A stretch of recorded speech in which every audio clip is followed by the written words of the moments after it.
Hi, I'd like to thank everybody for tuning in. Here's the final update for this particular car, my Tamiya Super Hotshot. We went with a pearl white on this and did a few other little mods I'll go over quickly for you. We can see we did the tire lettering. I could give you a quick tip about that or a few words of warning. The decals that you use for that, when you go to cut that out, well, one, it's going to be a little tricky to cut a perfect circle. If you have a die cutter, that will help you tremendously. But I did cut these out by hand, and it takes a while. But the other thing that I really should point out to you, should you try to put some tire decals on, is I did a complete ring on this. You might be better off doing it in multiple pieces. If you do it in one piece, it's going to try to rip as you slide it on the tire. And as well, obviously, don't do it on just the tire. Have the tire mounted to the wheel first. Otherwise, those decals will never survive. And really, they're more meant for a shelfer type car, so because they're not very durable. But you can look up tutorials on decals. They're not terribly complicated if you have some type of printer. In my case here, I went through probably about 4 or 5 extras, so that would make you 9 total. So I would print out anywhere between 8 and 12 if you hope to get 4 good ones out of it, just because, like I said, they have a great tendency to rip as you go to slide it on there. So in one case here, I think one of them did rip. I was able to kind of use it anyway and touch it up with a black magic marker, and it didn't look too bad. So, but it was very, very frustrating to try to work with those. That would be the main thing I would point out to you for that. But obviously the customization is quite open. Uh, in this case here, the tires that I use, these are vintage Duratrax tires.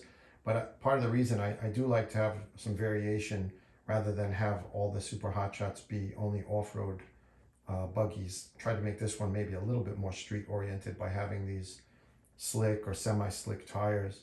But the other thing that these tires afford, if you could find them, is the large sidewall. It makes for a great spot to put any type of decal that you would like on there. So in that regard, I would as well highly recommend them. And the grip is actually very good considering they were a new old stock tire. I had used them back in the day, so I knew that they were pretty good as long as they hadn't been dry rotted. So as it comes around, I'll go over a couple of more modifications before I get too hung up on that. You can see that it says turbo on the bottom there, another custom made decal. We'll just call that a rocker panel, I guess, essentially, that lower trim there. That's just a thin piece of aluminum there, double-sided tape to the body. To give yourself some place to stick that to, you're always going to want to leave a little bit of extra on the body. I tend to do that anyway. And then do the final trimming as per whatever the aesthetics dictate, whatever kind of style you're looking for.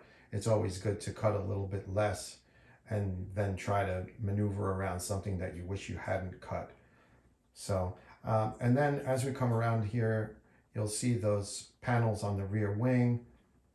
Pretty simple to make. The couple of things I could point out for you for that is if you're going to use a sheet metal brake or a vise to try to make the bends that you see, if you look carefully, there is a bend there to try to make the rear wing look a little more aggressive on the lower section.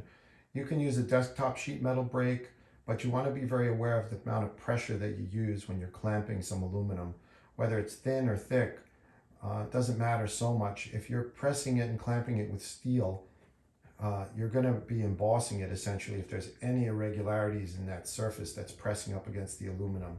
So a little less pressure than more is good, but it's also good to protect the aluminum with perhaps masking tape or even thin pieces of wood, which can still hold it but protect the surface.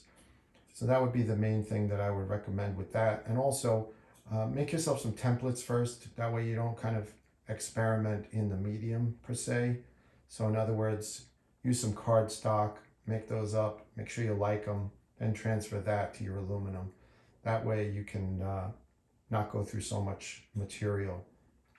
And okay, so as it comes around the back, you'll see the rear exhaust. I just wanted to liven up the rear end. There's not really quite enough room to put an entire motor back there.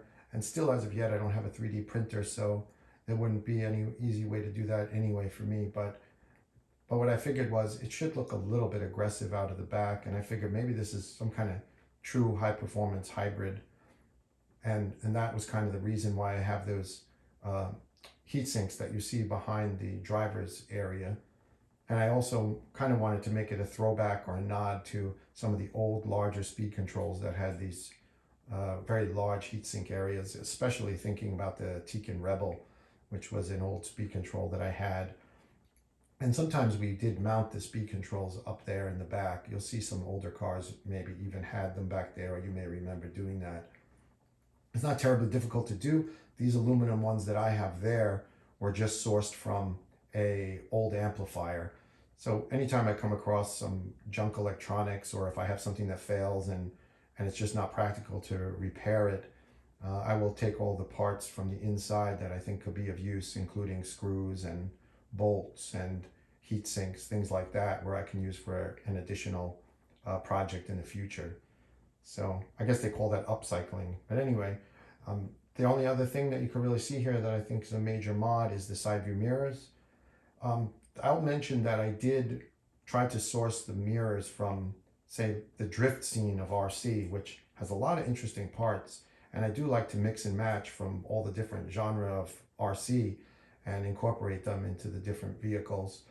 But in this case, the angle of the mirror was not very, I would say, in sync with the lines of the car. Any mirror that I found the mirrors that were kind of pointing up towards the sky rather than outwards towards the horizon. So to get a very horizontal laying mirror, I did have to customize the mirror itself. So essentially all that remains of that mirror is the mirror body, and where it mounts was all little custom made pieces. Just some extra aluminum, I would say not aluminum, steel rod, and some small plastic parts that I found in the parts bin. So it's very tedious work. It's tedious work to make those parts and to also get the left and right to be exact, which I think I've gotten it very, very close. So other than that, I think that's about wraps this one up. I'd like to keep it a little bit shorter for you. And I hope this video finds you well, and I hope you have a happy and healthy holiday season and New Year, whatever you may celebrate. And as usual, thanks for watching, and ask me below in the comments if there's something that I may have left out that you're curious about. Thank you. Bye.